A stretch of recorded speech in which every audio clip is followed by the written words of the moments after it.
So hi everyone, this is a video where I'm gonna compare the Tudor Pelagos to the Grand Seiko SBGX115. Now, I'm not gonna. It's a versus, and everybody wants to know who's the best diver. What's the best diver? This is a bit of a tie. I'm not gonna say the one is better than the other. I mean, the Pelagos is my main watch for the collection. Everything. It's the watch that got everything started. Well, more or less. And the Seiko is just the watch that I really find one of the most beautiful watches I've ever seen. They're both pretty good divers. So I'm just going to compare some specs and to show you what options you actually have when you go buy a dive watch. You know, for the price of these two together, you can buy retail a Submariner with a date. I think honestly, that is not my watch, and to be able to see these two watches together in one collection for me makes a lot more room for joy and sense. But you know, to each his own. So let's go first with the Pelagos. The retail price is about 30. Well, I think in the US it's $4,000 or something, but you can get these things new for about $3,000. For the Seiko, it's going to be a lot more difficult because they don't show up secondhand that much, and if they do, they're still around 3,000. Retail price for this thing in Holland is 3,900 euros. This at the jewelers is 4,100 euros, so they're about 4K each. Of course, you don't pay that amount of money for a watch like this. You get it from Chrono24 or a great dealer, and you get a better price. Now that's where the Pelagos comes in. It's easier to pick up a Pelagos than it is to pick up one of these beauties, because it took me about a year and a half to find one in a good condition, in new state condition, for a reasonable price, and I swapped the Zenith for it. Got some money too with it because that was a more expensive watch. But in the end, you can still buy these on Chrono24. You pay 3,000 euros, but then you have to get it from Japan, and in Holland that means you pay import tax, customs tax, administrational tax, and you end up with a watch costing you around 4,000 euros anyway. So then the movement. First, the movement. Well, in the Pelagos, you got the very well trusted ETA 2824/2, which is one of the most proven dive watch movements ever. This is, of course, a top grade, and they tweaked it. But in general, it's quite a basic movement, which makes it very suitable for all kinds of stuff you want to do during the day, or when you go swimming or scuba diving or whatever. It's 500 meter water resistance, so you got a perfect dive watch in titanium. So not much you need else. The serving cost for this watch will be about 350 euros if you do it with a Rolex official dealer. So this watch, you buy it once, you keep it working, and this is a joy forever. Now the Seiko has even better specs in that sense, not with the diving abilities, because it's a 200 meter watch. Well, you can say it's kind of a not very deep for a dive watch, but on the other hand, I don't think anyone in the watch community on YouTube has ever been deeper than 20 meters anyway. So that's even 10% from what this is supposed to be able to take. So 200 meter divers resistance, I think, is more than enough. Of course, it's always nice to have like a 500 or stuff, or the Christopher Ward even have a 600, or a Breitling has 1,000 or whatever. But it's a bit insane, you know. From an 150 meters on, you can actually do anything with the watch. Then we're talking about the bezels. Well, of course, I really like the 60 click of the Pelagos bezel. I'm gonna make it sound to you here.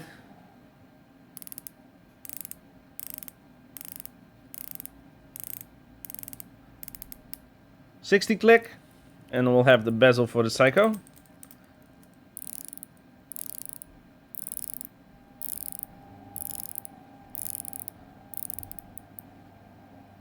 That's 120 click. Both are loomed. With the Pelagos, it's got super luminova as well, also on the bezel. The Seiko doesn't have that. They only have loom on the hour hands, the minute hand, and the second hand, as well as the markers. Still very good loom as well. They don't really change them, but they're both all-nighters, as you call it. So they'll shine all night with their loom, so no problems there. Now, the case back, of course, for the Pelagos, the original Pelagos has the Rolex case back, which has nothing really special, just very sturdy and very well case back.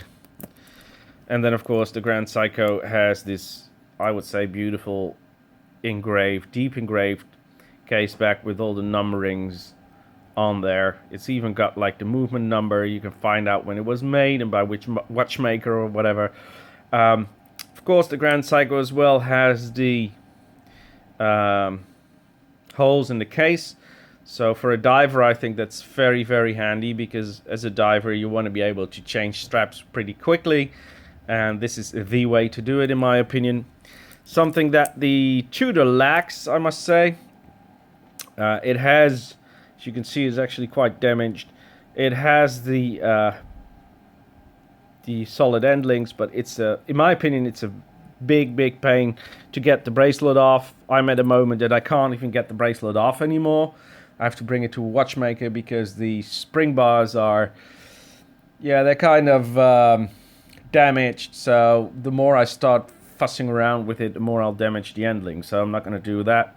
With the next service, I'm going to put 2 new end links in, new spring bars, and I don't know, maybe get a official Bourgeon tool to not be able to destroy the end links again. I mean, it works. It's sturdy. It's good. There's nothing wrong with the end links now, but just cosmetically, I don't really like that. So I want a watch to be perfect. A few scratches is okay, but if you see a few dents or a few pieces of metal that are bent, at least it's on the inside, so it doesn't bother me that much. But still, you know, it's an expensive watch. You want to have it in good condition. Now, the bracelet, of course, you got the diver's extension on the Pelagos, which is beautiful, of course. It will just have the spring on this side. You can see how that works. And if that isn't enough, you can also just put this diver's extension on there as well. So there's a lot of possibilities with the Pelagos when it comes to diver's extensions. I usually have it like this on the wrist anyway. So oh, now it just moved. But normally during the day I have it like this, so it will expand just as much as my wrist does in the daytime, which could be a few millimeters. Normally in the morning the watch is a little bit looser than at night. At night it's sometimes a little bit tighter. And I must say the extension on the Seiko is pretty well made. Let me just, it's hard to see when the, oh, there we are. I'm looking through the, what's it called, through the camera lens to make this video. It's a bit weird. So you take it off and there's the extension, and you just pull this back and you have this whole piece of extension. That's quite a long extension as well. And the great thing with this one is if you put it on your wrist, you can just decide how far you want to push it in. Very, very handy in my opinion. There we go. Now I'm putting this black little cloth behind the Seiko every time I lay it down because I don't want to damage the case. With Tudor, it's already too late. It's been scratched up on the back, so I don't mind putting it on the bracelet. But this is still nice. So, talking about servicing, I told you this is about every 5 to 6 years or even less. Or even more, I should say. And you get like a €350 service and it'll make it up to date again. When it comes to the Grand Seiko, you don't have to service the watch for 50 years because the movement is super sealed. You do have to change the battery once every 3 to 4 years. The reason that is a little bit quick is that it's got quite big hands and therefore drains the battery a little bit more than normally. But, you know, getting a battery changed, that's not going to cost you a lot. I must say, though, I'm not going to do it with my local jewelers, because I did that with the, I will show you, I got some watches at home today, not tomorrow. Here is the Longines I got on the alligator strap with the bottom buckle. And if you can see the case here, it's got damaged a little bit. I brought it in on the bracelet, and because I wanted to have the battery changed. And I just, you know, they took the watch, took it in a plastic bag, threw it in a plastic bag and put it on a display for it to take out with the mail to get it serviced. And when I got it back, I already expected it, but you know, the bracelet had hit the back case a few times, and it just got more or less scratched, which I think for a watch, well, it was a jeweler's, it's a local jeweler's store, and the most expensive watch they sell is the Mudmaster, I think, or a second-hand Omega for about $500 to $1,000. So they don't really have any clue what they're selling, or at least how to handle luxury watches, which for a jeweler's is kind of a worry. But anyway, so we had the bracelet, the retail price, the bezel. Then you get the dial. Now the dial is really nice. Of course, you have these 3D inlaid markers on the Tudor Pelagos, which makes it a very nice watch to look at. Gives it some depth. But then again, there is a lot of depth in the Seiko as well. If you just turn it around, you can see that the hour markers come up a little bit further, in my opinion. Of course, they're with the stainless steel that surround it. And the hands are just beautiful. If you see how long that second hands is, and how strict it just hits the markers with a very no wiggle, just a click, click, click. And in that sense, I think if you see the slow movement of an automatic watch is, of course, always a nice, beautiful thing to watch. But on the other hand, if you have a really steady second hand like this one, it is something to look at as well. So, which movement is better? Well, if you're going to say in horology terms, the funny thing is this got a high-end quartz movement in it, the 9F in-house Grand Seiko movement. Well, you would say, well, this is automatic movement, this is better. But when you come to really horology or movements, the specialness here, I would say, is in the quartz Seiko, because that is just a whole different ball game than just a normal quartz watch. This got thermal compensation and all kinds of other stuff. Like I said, it's super sealed, so you don't have to change it. The whole movement is made by one watchmaker. All those little things make it quite a nice movement, something different. I think I said it in the last video as well, and other people have said it as well. You start off with the quartz, you go to mechanical. A lot of people go mechanical and they go complicated mechanical, but there's always a lot of people coming back to quartz, at least for a few of the watches, because you got quartz, and those things are a little bit different, and I think you got to appreciate things for what they are. And this quartz is not just the ordinary quartz. And in a sense, this is an ordinary ETA 2824, although tweaked and everything around it. But the movement itself is, for the horologist, not very interesting. So it's all what you want about the movement. To be honest, you know, knowing that these watches are more or less luxury dive watches, they will serve me for decades. And they won't cost me a lot of money. This won't cost me anything, maybe 10 euros every 3 to 4 years for a battery. And this will cost me about 350 every 6-7 years to get it regulated and cleaned. So, you know, that is, for horology, that is quite cheap, because the Zenith I sold for this one had a service rate of 600 euros every 5 to 6 years. And that's when the parts were still okay. So you can imagine in decades what that would mean. And these watches are quite sturdy as well. This one is in titanium, so quite a strong bracelet. Yeah, really good bracelet, strong titanium, like I said. This is a stainless steel bracelet, also solid. What I like about this bracelet is that you can see here that it's been polished. Now, I have to say, somebody told me that I forgot the name, the Shiratsu polishing he didn't like. And I had to look that up because I didn't know it had their own polishing, but of course they do at Seiko.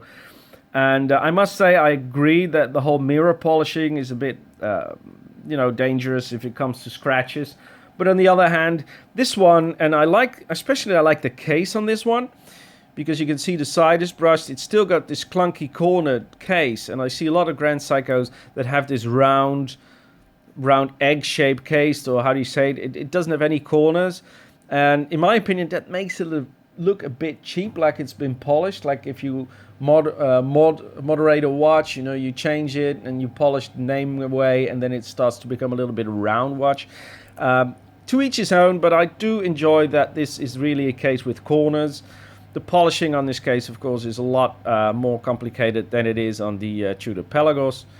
You got the brushed, polished, brushed, and even this little tiny corner here is then brushed again. So as finishing, I would say this takes debate. On the other hand, one of the things I keep telling people on the Tudor Pelagos that I really like is this subtle, there you can see it, this rook inner shield.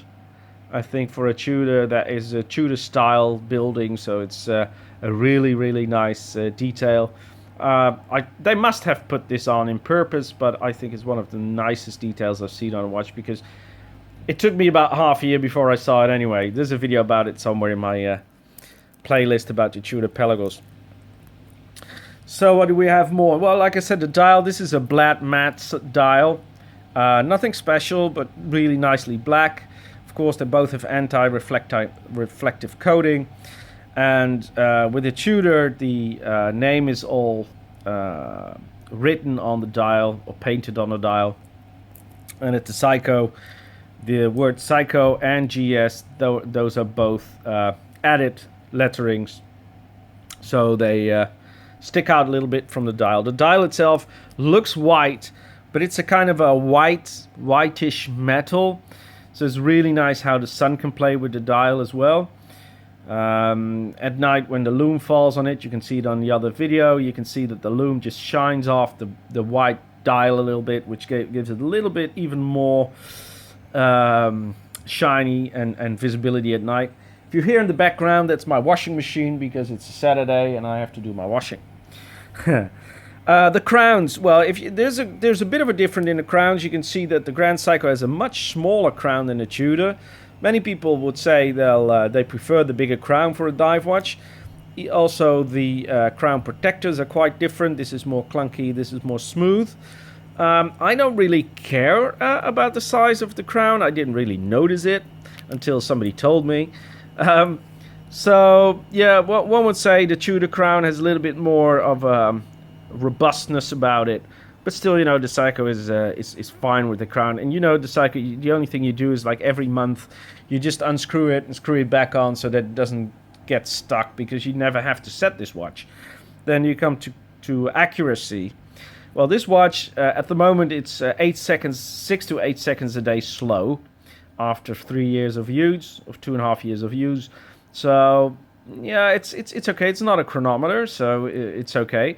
I will have it regulated when it goes into service, and I bet it will be COCS specs from there on. Very reliable. This has a reliability of about 10 seconds a year off, so that is less than a second a month that it loses or gains. So yeah, you don't have to set this watch at all.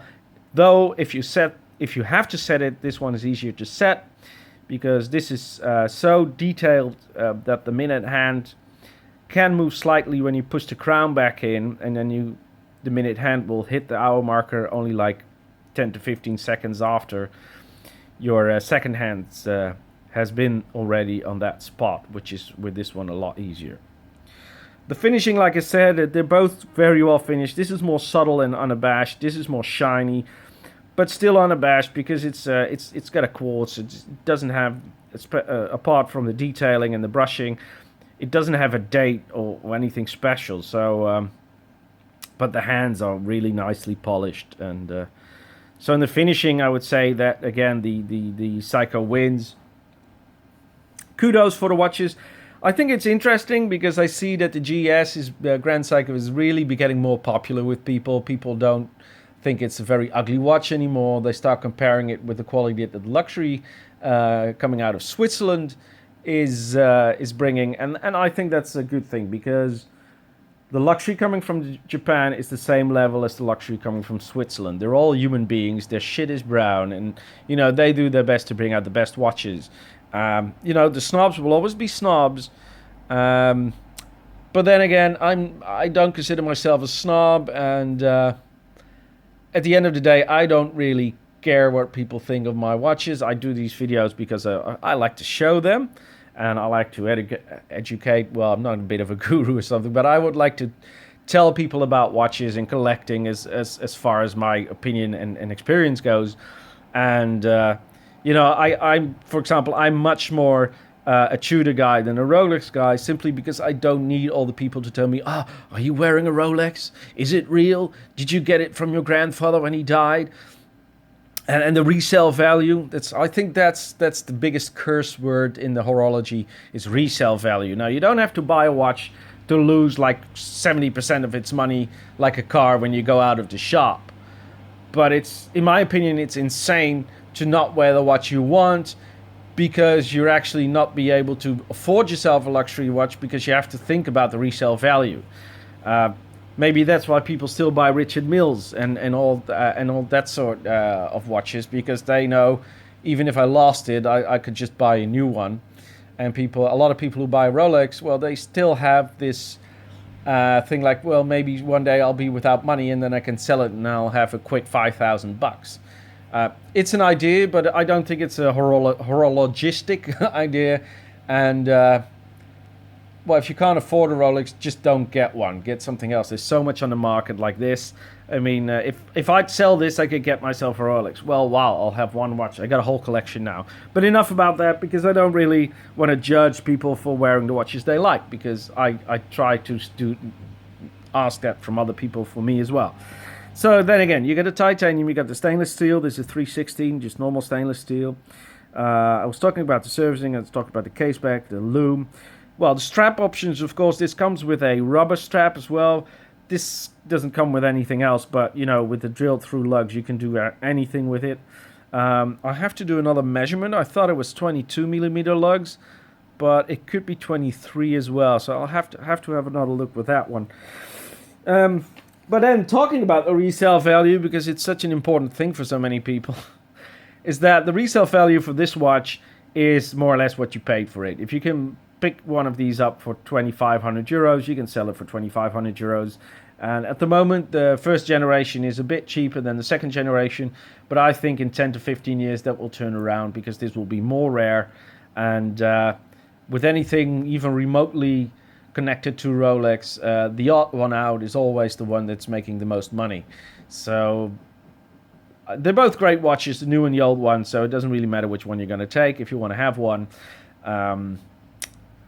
But this will keep money longer than this one, although this one is quite rare. Not many people buy this watch simply because it's a lot of money for a quartz watch, which makes it rare. And if Seiko decides tomorrow that they're going to stop making it, this will be able, for the next service, it will run for 50 years. So, you know, this watch will still be in very good condition in 20 years, whereas the movement in this one might need an overhaul or whatever. So, you know, this one will keep its money as well. I don't think this one will go up or something that much. But hey, who knows? As far as I know at the moment, I'm not going to sell neither of those. In my opinion, they're perfect twin watches. You got the black dial with the black bezel and the white dial with the black bezel. You got the Japanese style. You got the Swiss style. And in my opinion, they're both great dive watches. It's something else if you don't want to have a Breitling, if you don't want to have a Rolex, if you don't want to have a Planet Ocean or a Seamaster, but you still want to have a good watch. I think the Pelagos, of course, is one of the best divers out there. This has got a helium escape valve, and it's one of the only watches that has a helium escape valve that actually says gas escape valve, a Rolex first as well. That is not here on the Grind Seiko, but, you know, they're a different ball game, and that's why I said at the beginning, who wins? It's a tie. It's apples and oranges. They're both fruit, but they're quite different in their setup. Let me give you a wrist shot of the Tudor Pelagos. Just a very nice, unabashed tool watch. You can wear every day, anywhere, and dive with it, shower with it if you want. It doesn't really matter. And if you fuck it up, it will always be serviceable. I'll give you a wrist shot of the Grand Seiko. Now, of course, this has a very low service ability, so that's very good. The only thing, if you fuck this up, there probably needs to be a whole new movement in there, whatever. It has to be sent off to Japan, maybe. So that will cost you an arm and a leg. But since it's a quartz and it's very shock-proof and super sealed movement, chances are this watch will last also a lifetime.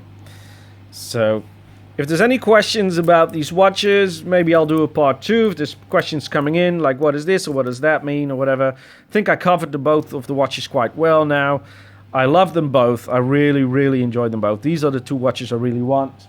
And since I got my watch box at home today, I was at the bank this morning and I'll be going back tomorrow. But I'm wearing my Omega Constellation 1969 with the Dutch Day, which is still my most favorite watch of all of them. This watch, yeah, you can even see the Omega logo on the inside of the crystal. It's completely original, never been polished, and it really looks the part. So I'm a happy man today. I'll be switching up my watches every 5 minutes. And then tomorrow I'll choose one again and the rest will go back to the bank. But yeah, so that's the video for today. And then I would say, well, if you're talking about collections anyway, because I'm here now. There we go. This is like this is my holy trinity. And I like to have different brands of watches. So you won't hear me saying I bought my first Omega, something you don't hear you actually hear only with Rolex, my first Rolex. And they'll never buy a second one, but it's so ingrained in the marketing that say, I got my first Rolex, which always makes me, how do you say, not vomit, but making it, that kind of thing. Of course, I got the lovely quartz Longines. Really nice watch this is. I love this watch, the Longines. And of course, we got the Mudmaster. Also, great watch. Lousy strap. I keep saying it. The strap is just absolutely lousy. But then again, I called up Casio and they say they can't do anything for me. So that's about it. Of course, I have my first luxury watch. It's the Omega with the crazed dial from 1973, which I bought in Caracas, Venezuela.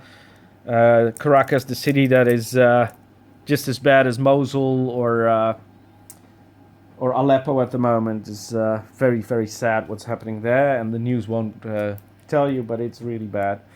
And of course, one of the first watches that got it all started again is the Citizen Skyhawk that I still love. Great watch. I had it, the mineral crystal replaced for a sapphire crystal, because sapphire crystal is more or less what I require from a modern watch.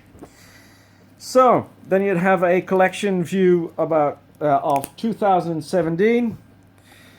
The G-Shock, which I use, well, this one I use when I go on holiday because it's a very easy one to put the world time switching. It's got everything, alarms and everything, and I don't care to bang this up a little bit. This one probably will go with me on holiday as well, and normally I wear this when I go hiking and just fishing and stuff, because I just know I can just wear this and forget about it. Then of course the Omega, the one that I wear only on certain occasions because it's my first watch and I don't want to really wear it that much, especially because also the bracelet is original, and if anything happens to this bracelet, it will cost me about 360 euros to get a secondary bracelet, which is insane. So this is just a watch I wear sometimes in the evening or when I got it at home. Of course, the Longines, like I said, I really love it on the alligator strap. It really shines. Great thing about this watch is it's got a 21mm lug. Now, nobody knows this yet, maybe now, that this is a 22mm strap. You can't really see that it's 1mm bigger, and the great thing is it stands out a little bit, so it doesn't fall back. And like the Omega, the way the sun can play with the dial or with different lighting is just absolutely gorgeous. I think the back of the case as well is really nice with this watch. It's a very big joy to wear. Really, really like that watch. Now, the Omega is going to go back in the box because that's going to go back to the bank tomorrow. And this is, like I said, this is like a special occasion watch. And then again, I don't really care what people think about my watch. I wear the watches when I think it's appropriate. So if I go to a wedding, I'll probably wear this and not like the more expensive Tudor or the Seiko, because I think this will just be more convenient and nicer to wear, smaller size and something different. I don't think I'm going to ever encounter a watch like that anymore. Then you got the Tudor and the Seiko. If I'd have to choose, it's going to be very hard. I knew my whole channel is called the Tudor Pelagos channel, or the Pelagos channel. But ever since I got my eye on the Seiko, this one, I really fell in love with it as well. So as brothers, I think they really, really, yeah, they go together very, very well. And this has been a video about half an hour, so I think it's more than enough. If you got any questions, just ask me. I'll make a part 2. But for now, thanks for watching, and enjoy these beauties together as diving twins. Okay, guys, cheers. Ciao, bye.